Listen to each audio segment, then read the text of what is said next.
Gaming Morning Show continues, and we are proud to welcome in a producer from Slate to talk to us about a lawsuit. This is the article on Slate.com. A new lawsuit exemplifies an existential debate in sports video games. Appreciate you taking the time, Benjamin, to join us on Gaming Morning Show. Benjamin Frisch on the show, and want to ask you this question first, Benjamin, about this idea around the lawsuit itself, kind of getting an overview, because this is a class action complaint that's filed by 3 Californians versus EA. What is the overview of it?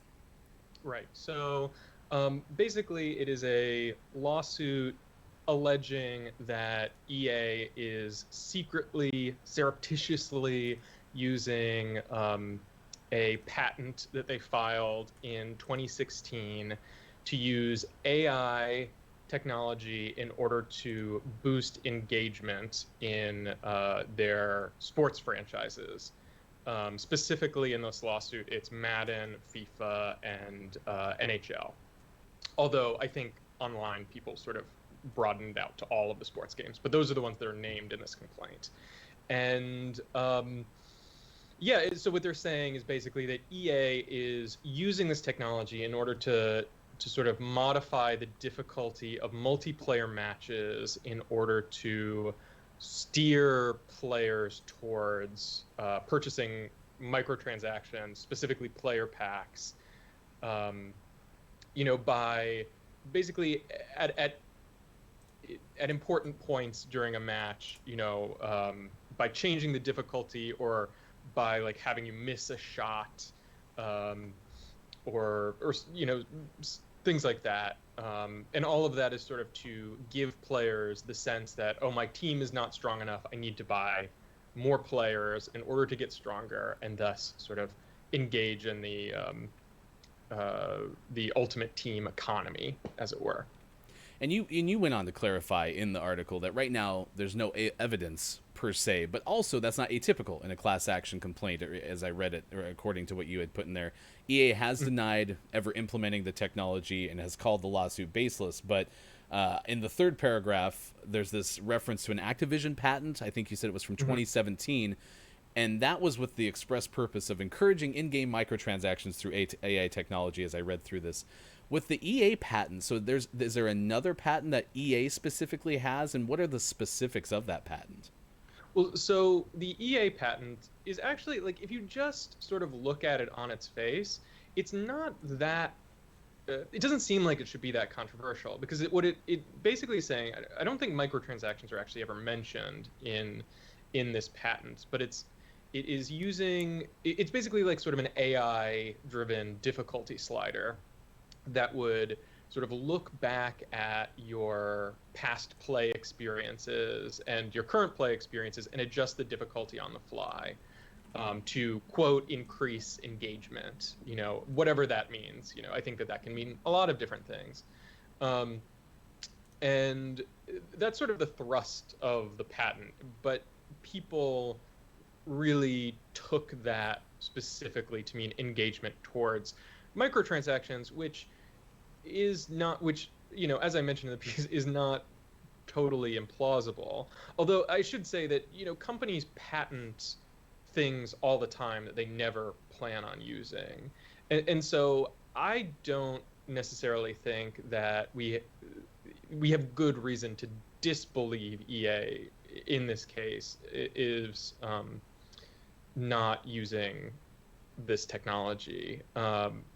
But as I also stated in the piece, the idea that they could be using another kind of technology that isn't patented to sort of achieve the same effect is, again, totally plausible. Benjamin Frisch, our guest on Gaming Morning Show, producer for Slate, and examining this piece about this lawsuit.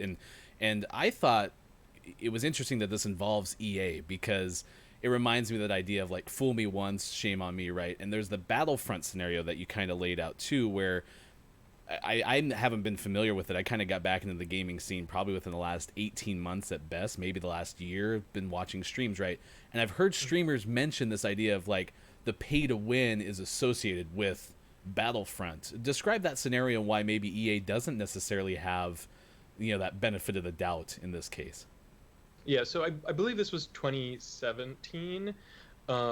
EA released Star Wars Battlefront II, and shortly before the game came out, there was a Reddit poster who sort of revealed some details about the game while it was still in its sort of I don't even know what to call it, when they were like, you could play it on EA Access or something, but it wasn't available to the general public. And basically just some tables about how long it was going to take to earn in-game character skins, essentially. And I think it was something like 40 hours of game time to earn enough currency to like get like a Darth Vader or a Luke Skywalker or something. And that basically set off a powder keg, because people have been stewing about microtransactions, I think totally rightfully, for about a decade or so, as long as this has been a real issue. And EA, obviously, people have hated EA for even longer than that. And so it was sort of a perfect storm of like a sort of an egregious violation of player trust, exploitation, and a company that everybody already was predisposed to dislike. And so they certainly were not given the benefit of the doubt. And it was actually kind of a big scandal. And EA, the timeline is really hard to parse, but I believe what happened was EA responded to these allegations about sort of about how hard it was going to be to unlock these characters, and then they adjusted the in-game economy, but they basically just like changed the math a little bit, and that did not satisfy anyone. And then they eventually like pulled all the microtransactions right when the game was released, and then I think at some point later sort of added them back in, but I think they're mainly cosmetic now, but not entirely. It basically, this incident I think is really the thing, the really important background that you have to know for this story, just because it I think it just helps explain the sort of climate of what gamers were thinking with regards to EA and microtransactions at the moment this patent was discovered in 2018. Well, and I really like the thoroughness of the story that you wrote. We'll link to it in our chat as well. I couldn't help but think, because this kind of really comes down to like a plausibility perspective from my opinion on this, is like, hey, yeah, you're right, you mentioned this in the story, the game code could be janky, and that's what explains everything. But until we know that could be the case, but I know how frustrated my friend Travis gets when FIFA doesn't do what he wants it to do, and so it makes sense that this is at least plausible, and that's what stood out to me in my side of the opinion. But I will ask you this: when you look at why you wrote the story, or what about this story kind of got your eye, what got you interested in it? So I really fell down a rabbit hole in this story because we were just talking about it in Slate Slack, this lawsuit that had come up, and I had known about dynamic difficulty as a concept, which has been in games like Resident Evil. There's actually a really wonderful episode of Game Maker's Toolkit about how Resident Evil uses dynamic difficulty, actually sort of secretly as well, but I would check that out actually. But I think the thing that really drove me to the story is that it is a story with there is an objective, factual truth to this story. Like, either EA is using this patented technology or they are not. But we cannot know that unless this lawsuit goes through, which to my mind seems sort of unlikely. But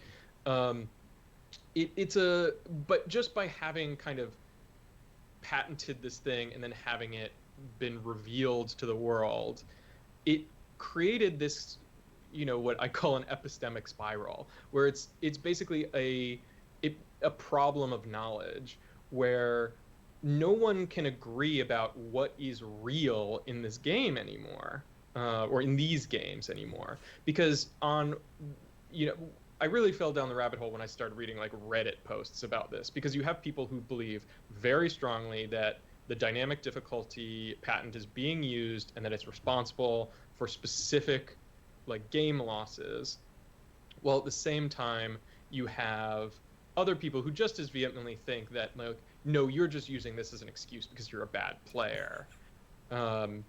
and it's just so destabilizing to the idea of fairness in games, and I just think it's such a fascinating problem. Yeah, and we used the screenshot of the YouTube video that you referenced with the YouTube creator top 10 scripting proof EA 100% exposed, like big old caps. That's in your second paragraph, and so we showed that screenshot because, as you mentioned, you go down the Reddit, you go down the Twitter, and even YouTube rabbit holes, and I'm sure you find out a lot.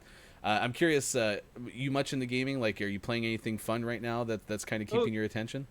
yeah, I'm a lifelong gamer. Although sports games are not really my thing. So I really had to learn a lot while I was writing this piece. And I talked to Tom Brabs, who's a FIFA coach in the piece, who's really very wonderful and just like explaining some of this stuff in baby terms to me. I think right now I'm playing Cyberpunk just like everybody and their mom. Um, but yeah, I Slate has been really great in that my main job is that I produce documentary podcasts, but they will let me write about games when I come upon something really interesting. And are you still And doing? I would actually, Oh, go I ahead. recommend if viewers are interested. So I produce a show called Decoder Ring, which is a documentary show with Willa Paskin, and an episode from a couple of years ago I think would be really interesting for viewers. It's called the Incunabula Papers, and it's a story about the birth of alternate reality gaming (ARGs), which is a truly wild story. It's basically a guy invented a conspiracy theory by accident, and then it got way out of control. Yeah, if you get to it before 9 Pacific, if you email it to me, we'll share it with our chat. Otherwise, I'll find it during the 8 o'clock hour break. But yeah, we'll pass that along. And are you in the middle of a season, or is a season coming up of the Dakota Ring? So we've been a monthly show for as long as we've been going, but we're actually about to go seasonal next year. And next Monday will be the last episode of our current run. But we have a pretty extensive back catalog at this point, which with I think a lot of things viewers will like. Well, we shared it in the chat too. Just repasted your Twitter bio. Also, look for the author of the Fun Family, a graphic novel, and it's at Top Shelf Comics. That's something that you authored, correct? Yeah, I The wrote Fun and drew Family. it. Awesome. So we put that in there. We'd love to have you back if you're interested, but certainly appreciate you taking time for us this morning just to get some insight on this lawsuit. And Benjamin Frisch, I appreciate your time on Gaming Morning Show. No, thank you very much. This was really fun. Absolutely. Thanks so much. That's All right. our conversation with Benjamin, and I appreciate your time.